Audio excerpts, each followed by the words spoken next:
16 அம்ச கோரிக்கைகளை வலியுறுத்தி சென்னையில் தூய்மை பணியாளர்கள் நடத்திய போராட்டம் முடிவுக்கு வந்துள்ளது. சென்னை மாநகராட்சியில் உள்ள 5 மற்றும் 6வது மண்டலங்களில் பணியாற்றி வரும் தூய்மை பணியாளர்கள் தொடர் போராட்டங்களை நடத்தினர். சென்னை அம்பத்தூரில் உண்ணாவிரதம் இருந்து வந்த தூய்மை பணியாளர்களை அமைச்சர் சேகர்பாபு மற்றும் மேயர் பிரியா நேரில் சந்தித்து பேசினர்.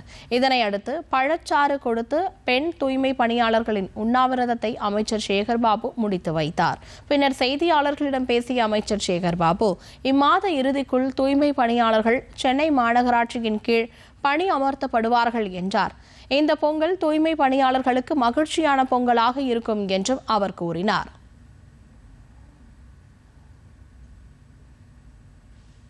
தொடர் பேச்சுவார்த்தை நடத்தி அவருடைய கோரிக்கை அனைத்தையும் அரசுடைய கவனத்திற்கு கொண்டு சென்று அனைத்து கோரிக்கைகளும் இந்த மாத இறுதிக்குள் மீண்டும் பழையபடி மாநகராட்சி ஊழியர்களாக அவர்கள் பணியமர்த்தப்படுவார்கள் என்பதை மகிழ்ச்சியோடு தெரிவித்துக் கொள்கிறோம்.